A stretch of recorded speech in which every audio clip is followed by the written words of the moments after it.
जी, अस्सलाम वालेकुम नाज़रीन, मैं हूं नज़र अब्बास लंदन से। 15 जुलाई बुध का दिन 2026। रिमाइंडर फिर आपके लिए कि 226 दिन हो गए हैं डिफेक्टो मार्शल लॉ के, आसिम मुनीर साहब के, और इमरान खान को 1000 कुछ दिन हो चुके हैं, यानी उनको तकरीबन 3 साल पूरे होने वाले हैं 5 तारीख को, और उनकी एक आँख ज़ाया हो चुकी है और पसीने से वो शराबूर हैं। और जो खबरें आ रही हैं उसके मुताबिक इमरान खान साहब को बहुत ही गंदे हालात में रखा गया। ये सारा नोन है। इस तरह आपको याद करवाता हूँ हर प्रोग्राम से पहले। मैंने सोचा कि आपको याद करवाता रहा करूँ, तो मैंने ये सिलसिला शुरू कर लिया बात से पहले, अपनी बात शुरू करने से पहले। एक तो आपको तारीख बताएँ, फिर बताएँ कि जी आपके चीफ जो आपके फील्ड मार्शल साहब हैं, वो उनके मुज़ालम का जो दिन के कितने हैं, क्योंकि हम दिन गिन रहे हैं। और ये मैंने पहले भी अर्ज़ किया, मैंने शहबाज़ गिल साहब के प्रोग्राम से ये बात ली कि हमें गिनने चाहिए इनके दिन, क्योंकि इन्हें जाना है और उन्होंने कितने दिन रहना, ये रिकॉर्ड भी होना चाहिए कितने दिन रहे। खैर, तो वो तारीख में आप किसी वक़्त भी निकाल लेंगे, लेकिन आपको रिमाइंड करवाना है कि ज़ुल्म अभी है और अभी हमारे ऊपर सरों पे मुसल्लत है। ज़ालिम बैठा हुआ है, यज़ीद बैठा हुआ है, वो अभी अभी बैठा हुआ है। 126 सॉरी 227 दिन हो गए उसको।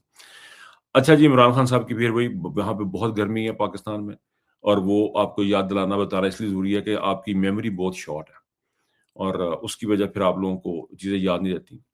बात हम करते हैं शुरू ईरान ईरान की जो लड़ाई है अमेरिका के साथ, वहाँ से। इमरान के साथ अमेरिका की लड़ाई जो है वो ज़ोरों से जारी है, और कुछ शिद्दत उसमें आई है, और मेरी समझ से बाहर है। मुझे नहीं समझ लग रही कि इसमें से अब ये निकलेगा, क्योंकि ये अल्टीमेटली सुलह ही होनी है। ये होनी अल्टीमेटली सुलह ही है। लड़ाई कहाँ पे जाके ख़त्म होगी, किस हद तक जाएगी, ये मुझे अंदाज़ा नहीं है, लेकिन एक चीज़ जो है ना बड़ी वाज़ेह हो चुकी हुई है कि अमेरिका और इज़राइल, वो जो है वो मिडल ईस्ट को ख़त्म करने पे तुले हुए हैं। उनको उनसे अरबों की तरक्की उनसे राज नहीं है। देखें, ईरान का कोई बॉर्डर नहीं लगता उनके साथ। ईरान उनसे बहुत दूर है। ईरान उनके जो जो नक्शा है ग्रेटर इज़राइल का, उसमें ईरान ग़ालिबन नहीं है। जब ईरान उसमें उनके ग्रेटर इज़राइल के नक्शे में भी नहीं है, और ईरान उनसे है भी बहुत दूर, तो ईरान पे उन्होंने क्या कब्ज़ा करना है? क्या उसका उसमें निकालेंगे? जहाँ तक रहेगी कि उनकी उनकी कोई इंटरनल पावर है या सिक्योरिटी की पावर, उसका नतीजा आप इस बात से लगा लेंगे। उनके तमाम बड़े-बड़े जो सरबराह हैं, वो सारे मारे जा चुके हुए हैं और मार दिए जाते हैं। जो भी उनमें से उठता है, उसको मार दिया जाता है। ये इतनी इतनी अंदर तक उनके वो घुसे हुए ईरान के। तो मुझे नहीं लग रहा कि ईरान का कोई एज़ सच कोई उनको ज़्यादा तकलीफ़ है। जहाँ ये है कि अब उनको ये भी पता है कि ईरान अब जो है वो अ, क्या कहना चाहिए कि एटमी सलाहियत नहीं रखता या नहीं बना रहा, ये ऐसी कोई चीज़ है। लेकिन ये बार-बार ईरान के साथ फटा करके ये सिर्फ़ और सिर्फ़ जो है वो मिडल ईस्ट को कमज़ोर करना चाह रहे हैं, और मिडल ईस्ट में उन्होंने अपने अड्डे रखे हुए हैं, अपनी चीज़ें बनाई हुई हैं। सूरत-ए-हाल ये बनेगी जी, मिडल ईस्ट अब हो जाएगा ख़त्म। उसके ऊपर कब्ज़ा करना जो है ना, वो इज़राइल के लिए ज़्यादा निस्बतन आसान होगा। उसमें सऊदीया का भी काफ़ी सारा हिस्सा आता है ग्रेटर इज़राइल में, और बहुत सारे ममालिक और भी आते हैं। उन ममालिक, जब वो ममालिक कमज़ोर हो जाएँगे, उनकी तरक्की उनके हाथ में नहीं रहेगी, उनका उनका जो राइज़ है वो ख़त्म हो जाएगा, फाइनेंशियल राइज़ जो है, जो उनका इकोनॉमिकल राइज़ जो है मिडल ईस्ट का, वो ख़त्म हो जाएगा, तो इनके लिए उनके ऊपर कब्ज़ा करना ज़्यादा बेहतर हो जाएगा। दूसरी तरफ उन्होंने जो पाकिस्तान के हालात इस तरह के कर दिए हैं कि पाकिस्तान की फ़ौज जो है वो हर वक़्त किराए के लिए हर वक़्त अवेलेबल होती है। वो सऊदीया भी जा सकती है, वो इराक भी जा सकती है, वो ईरान भी जा सकती है, वो शाम में भी जा सकती है। यानी वो एक इस्लामी फ़ौज समझी जाती है, एटॉमिक इस्लामिक एटम बम भी कहा जाता रहा। तो उन्होंने पाकिस्तान को भी इस तरीके से आसिम मुनीर के ज़रिए बाँधा है कि वो आसिम मुनीर के ज़रिए भी कहीं भी नहीं जाएगा। ये सऊदीया गए हैं, वो हालत मजबूरी को पैसों का लेन-देन है, और हरमैन शरीफ में फ़ैन में वहाँ पे अगर खाना काबा नहीं होता, मदीना मुनव्वरा नहीं होता, तो मेरा नहीं ख़्याल है कि हमारी फ़ौजें इस तरह वहाँ पे भेजी जाती। क्योंकि ये एक मुसलमानों के लिए एक सेंटिमेंट है जो उनके मुसलमानों के, उसके बहुत करीब है, उनकी मोहब्बतों के बहुत करीब है, दिल के बहुत करीब है मक्का और मदीना। ये हमारा सारा कुछ ही है मुसलमानों का। उठना, छोड़ना सब कुछ है। उसकी वजह से वहाँ पे हमारी फ़ौजें जाती हैं। लेकिन ये जो है कि बाकी जो ममालिक हैं, उसमें इन्होंने इस खूबसूरती के साथ अपनी जो बारूदी सुरंगें बिछाई हैं कि मिडल ईस्ट जो है ना, वो जाता हुआ नज़र आ रहा है। और मुझे ये इस जंग से दोबारा शुरू होने से सिर्फ़ एक चीज़ नज़र आ रही है, वो ये नज़र आ रही है कि मिडल ईस्ट को ख़त्म कर दिया जाएगा, ताकि ग्रेटर इज़राइल की जो उसको बढ़ावा मिल जाए, वो हो सके, ग्रेटर इज़राइल बन सके। तो ये सूरत-ए-हाल ईरान इराक की है, उसकी थोड़ी-सी गुफ्तगू। दूसरा ये सर कि बड़ी इंपॉर्टेंट चीज़ है, मौलाना फजल रहमान साहब ने जो बात कर दी, उस पे रबड़ के फड्डे। फड्डा हो गया लम्हा, गल बध गई है।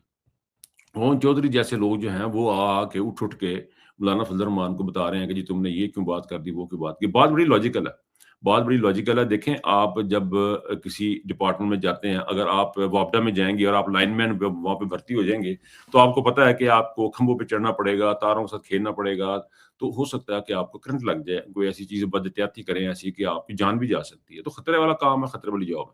اگر آپ سیکورٹی کی کسی فرم میں کام کرتے ہیں اور سیکورٹی والے آپ کی ڈیوٹی لگا دیتے ہیں کسی ایسی جگہ پہ جہاں پہ لڑائی جھگڑے بہت ہوتے ہیں, تو اس میں چانسز ہے کہ آپ زخمی ہو جائیں, اور زخمی ہونے سے زیادہ آپ کو چوٹیں بھی لگ سکتی ہیں اور آپ کی جان بھی جا سکتی ہے. بالکل نیچرل سی بات ہے. اسی طرح جب آپ فوج میں بھرتی ہو جائیں گے اور فوج میں آپ چلے جائیں گے, تو فوج میں جا کے آپ یہ سمجھیں کہ جی مجھے ہوا کچھ نہیں, یہ بڑی عجیب سی بات ہے. وہاں پہ شہادتیں بھی ہوں گی, وہاں پہ لوگ زخمی بھی ہوں گے, مارے بھی جائیں گے.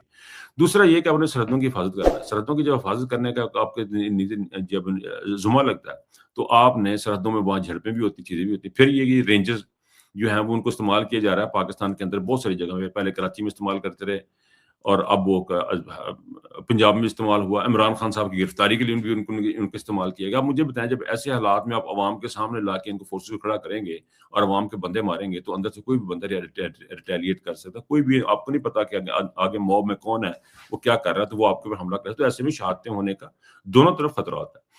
مسئلہ یہ ہے کہ صرف یہ اپنے شہید کو شہید کہتے ہیں اور دوسرے کی شہید کو شہید نہیں سمجھتے. ایک تو ان کے ساتھ یہ بڑا مسئلہ. دوسرا یہ کہ لاجک کی آسان والی جو بات انہوں نے کی ہے, میرا خیال ہے کہ اس میں کوئی ایسی چیز مجھے تو نظر نہیں آ رہی. بات تھی کہ بھی آپ نے پیسے لے رہے ہیں, آپ نوکری کے پیسے لے رہے ہیں, تو آسان کس بات کا. اب آپ اس میں اگر آپ کی جان چلی گئی ہے, کوئی چیز ہو گئی, تو اس میں آپ کو کیوں آپ اسی طرح بڑا فس کرا کر رہے ہیں. لیکن مولانا صاحب جو ہیں وہ ایک ایسی شخصیت ہے, ان کا ایک ٹریک ریکارڈ ہے.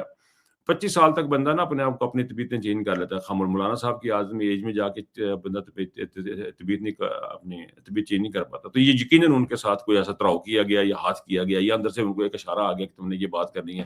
ہو سکتا ہے عمران عاصم منیر کے جو مخالفین ہیں جو اندر ہیں, ان میں سے کسی نے کچھ کروا دیا ہو, یا مولانا صاحب کو جو لوازمات حلوہ شلوہ جو ان کو چاہیے ہوتا ہے وہ ان کو شاید پراپر نہیں ملا, اس کی وجہ سے بھی ہو سکتا ہے کہ انہوں نے یہ کیا. لیکن اس وقت یہ بڑی ہاٹ قسم کی خبر ہے کہ مولانا صاحب نے یہ کر دی, مولانا صاحب نے وہ کر دیا. سارے کے سارے مولانا صاحب پیچھے بیٹھ گئے, سب کے سب. جو مولانا صاحب کے گیت گانے والے تھے وہ بھی ان کے پیچھے لگے ہوئے. کیوں؟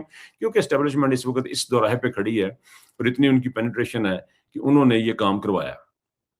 اب کل پنجابی کے ایک ویلاگ میں ہم نے بات اردو شہزاد صاحب کے ساتھ میری گفتگو تھی, تو وہاں پہ ایک بات ذہن میں آئی کہ جی عاصم منیر کے خلاف سوری جو ہمارے فیلڈ مارشل تھے پچھلے چیف آف آرمی اسٹاف تھے, ان کے خلاف, ان کے مشرف کے خلاف, سوری پچھلے نہیں اس سے پچھلے مشرف کے خلاف جو تھی وہ اندر سے انٹیلیجنس کام کر رہی تھی. تو کیا ان کے خلاف نہیں کوئی کام کر سکتے؟ یہ بڑی بات ایک پتہ کی تھی. لیکن ان میں اور ان میں فرق یہ ہے کہ وہ جاسوس نہیں تھے, یہ جاسوس ہیں. یہ بھی بات اس بات کا ذکر ہوا.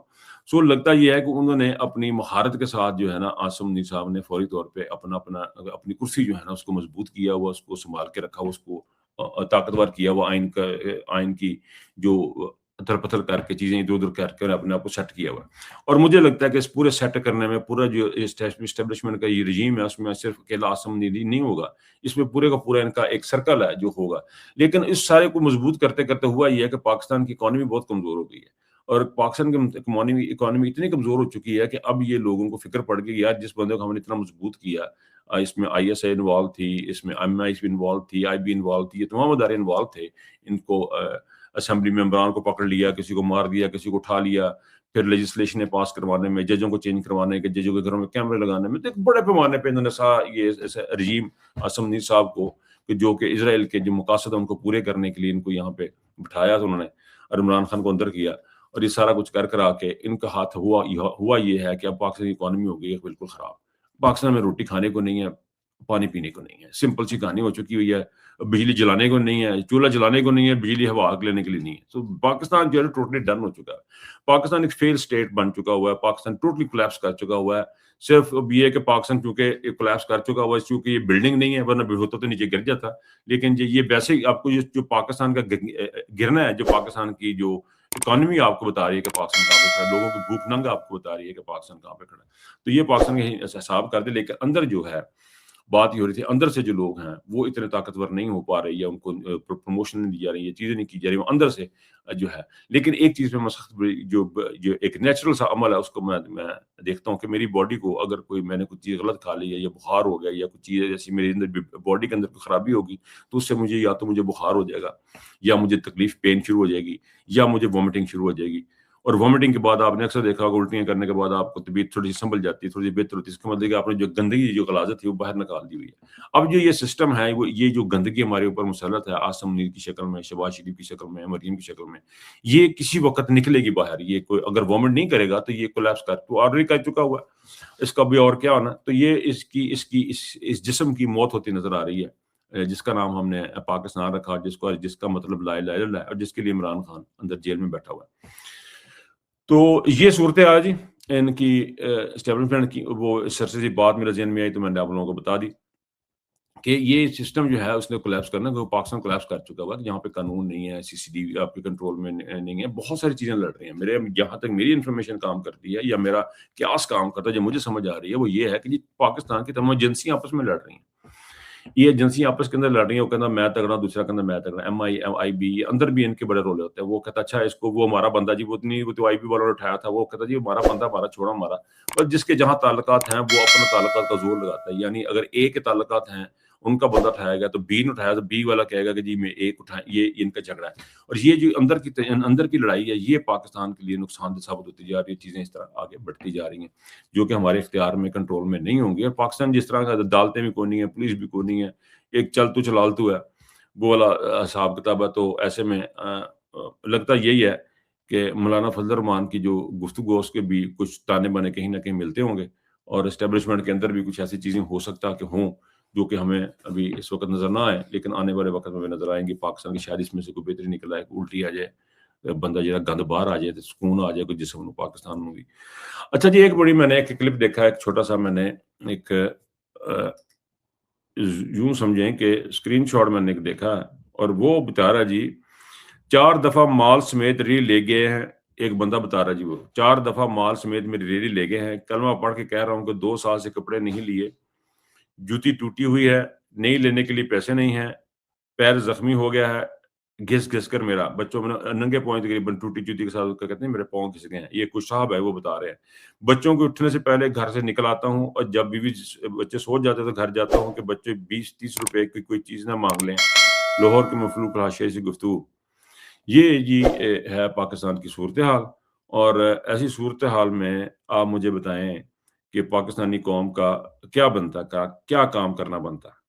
पाकिस्तानी कौम का ये बनता है जी कि पाकिस्तानी कौम जो है वो अपने हक के लिए आवाज उठाए और बाहर निकले। लेकिन अनफॉर्चुनेटली ये भूखे मर जाएंगे। ये कौम जो है भूखी मर जाएगी, अपना हक के लिए नहीं उठेगी। पाकिस्तान कॉन्स्टिट्यूशन है, उसके ऊपर अभी आप भी बात कर लें। हल्की सी आपको बता देता हूँ, पाकिस्तान का कॉन्स्टिट्यूशन जो है ना, उसका जो प्रेम्बल है, जो उसका जो पहला ग्राफ है ना, वो बताता है जी हाकिमियत अल्लाह की। वो आपको बताता है कि हाकिमियत अल्लाह की और उसको नाफिज किया जाएगा आपके चोज़न नुमाइंदों के ज़रिए। अवाम की हाकिमियत होगी, ज़मीन पे अल्लाह का निज़ाम को अवाम जो है, लोग जो हैं वो नाफिज करेंगे। तो ये अल्लाह का निज़ाम नाफिज हो रहा है कि लोग यहाँ पे भूख से तड़प रहे हैं, तड़प रहे हैं, मर रहे हैं। मुझे बड़ी दुःख और अब मुझे तकलीफ अज़ियत होनी शुरू हो गई है। इतने सालों से मैं देख रहा हूँ, कभी अब तो खैर मुझे बात करने का भी मौका मिल जाता है आप लोगों से। अपने दिल की भड़ास निकाल लेते हैं हम भी यार, यहाँ आपको खबरें दे देते हैं, आप यकीन करें अपने दिल की भड़ास भी निकाल रहे होते हैं। ये फ्रस्ट्रेशन जो है ना अंदर, ये दुःख तकलीफ जो है वो आप तक आपसे बात करके आप लोगों से वो निकल जाती है। हालात ये हैं जी कि फलाने की बंदी को इतने बंदे यहाँ से ले लो, इतने बंदे वहाँ से ले लो, कोई भी कहीं भी अवाम का ज़िक्र नहीं है। अब यहाँ की मिसाल ले लें आप, लंदन में जी इलेक्शन हो रहे हैं जी। अब हर बंदा बात कर रहा है कि जी आप हम आपको इतने सीटें दे देंगे, आप हमसे ये ले लें, आप हमसे वो ले लें, मैं आपको ये देता हूँ, आप मुझे क्या दे देंगे, सबसे ये बात करें। कोई बंदा ये बात नहीं कर रहा कि अब हम ओवरसीज़ में इमरान खान के लिए क्या करेंगे, हम आपको क्यों दे दें। कोई बंदा ये नहीं कहता जी मैं ये करूँगा, तो इसलिए आप मुझे जो है वोट दें। फॉर एग्ज़ाम्पल एक जमात खड़ी है, 2 जमातें खड़ी हैं फॉर एग्ज़ाम्पल जी लंदन में। ठीक है जी, एक जमात कहती है जी कि आप मुझे दूसरे की पार्टी के पास जाके आप जी मुझे अगर आप ये मेरी डिमांड्स हैं। डिमांड मेरी ये है जी कि आपने इमरान खान के लिए आपने आवाज़ उठानी है, ट्रांसनेशनल रिप्रेशन के लिए आवाज़ उठानी है। अगर शहजादा अकबर के साथ कोई ज़ुल्म ज़्यादती होती है या किसी भी आदमी के साथ ज़ुल्म ज़्यादती होती है, हमने उसके साथ खड़े होना है। कश्मीरी आएँगे तो कश्मीरियों के साथ खड़े होना है, तो इसलिए मैं ये काम करूँगा, इसलिए आप मुझे वोट दें। ये मेरे साथ चलें। ये नहीं, कोई नहीं बता रहा। आपको 2 सीटें मिलेंगी, आपको 3 सीटें मिलेंगी, आप हमारे साथ आ जाएँ, हम ये कर देंगे, हम वो कर देंगे। यानी आपस में एक-दूसरे का बंदर-बांट है, उसमें ओवरसीज़ पाकिस्तानियों का क्या फ़ायदा होगा मुझे बताएँ? अगर ओवरसीज़ पाकिस्तानी आके देखो उनके बच्चों का क्या फ़ायदा होगा, वो कोई नहीं बता रहा। کوئی اس کی مینیفیسٹو کے اوپر بات نہیں کر رہا, کوئی بندہ یہ بات نہیں کر رہا کہ میں نے پچھلے 5 سال میں یہ کام کیا ہے تو اب میری اس بنیاد پہ میں آپ سے ووٹ مانگتا ہوں. وہ 1973 میں ایک پارٹی ہے, ایک گروہ ہے یہاں پہ ایک لندن میں, انہوں نے 73 میں کوئی کام کیا, وہ آپ کو آ کے بار بار بتاتے ہیں, اور یہ وہی گروہ ہے جو, اور دوسرے گروہ بھی اس طرح کی ہیں. اب جو بھی اس وقت آئے گا اب اس کو تو لینے کے دینے پڑیں گے, یہاں پہ لندن میں آئے گا, پاکستان میں آئے گا, لوگ تو باتیں کریں گے اور سوشل میڈیا بھی آپ کے ساتھ آپ کو اچھا خاصا رگڑا لگائے گا, یہ چیزیں تو ہونی ہیں. لیکن بات مجھے تکلیف بات نہیں, میں یہ کر رہا تھا کہ یہ جو بندے نے بات کی ہے, یہ جو شخص ہے, یعنی اس کے پاؤں کھس گئے ہیں, زخمی ہو چکے ہیں, ننگے پاؤں, اور اس نے 2 سال سے کپڑے نہیں خریدے ہیں, اس کی ریڑھی اٹھا اٹھا کے لے جاتے ہیں غریب آدمی کی, تو وہ اس طرح مر جائے گا, احتجاج نہیں کرے گا. یعنی پاکستانی قوم جو ہے وہ بھوکا مر رہا, اس کو قبول ہے, احتجاج کرنا اس کو قبول نہیں ہو رہا. یہ ایک عجیب مجھے چیز سمجھ نہیں آ رہی. ریزسٹنس جو ہے وہ اللہ تعالیٰ کا حکم ہے, جہاد جو ہے وہ اللہ تعالیٰ کا حکم ہے, یہ سیاست نہیں ہے, یہ جہاد ہے باقاعدہ طور پہ جو پاکستان میں اب آپ نے کرنا ہے. جہاد بالنفس بھی ہے, جہاد آپ کی باتوں سے بھی ہے, ظالم کے خلاف کھڑے ہونا بھی جہاد بھی ہے. یہ سارے جہاد جو ہے یہ آپ کو کرنے پڑے, سارے کٹھے کرنے پڑنے. یہ نہیں ہوتا کہ بکھرے بکھرے کر لیے جہاد ہے, آج کر لیں گے نفس والا, کل دوجی والا کر لیں گے ظالم ہو جائے. سارے کٹھے کرنے پڑنے, اب یہ سارے جہاد کٹھے کرنے پڑنے. اسی چیز کے ساتھ میں اس پہ اجازت چاہتا ہوں. اپنا بہت خیال رکھیے گا. اللہ حافظ.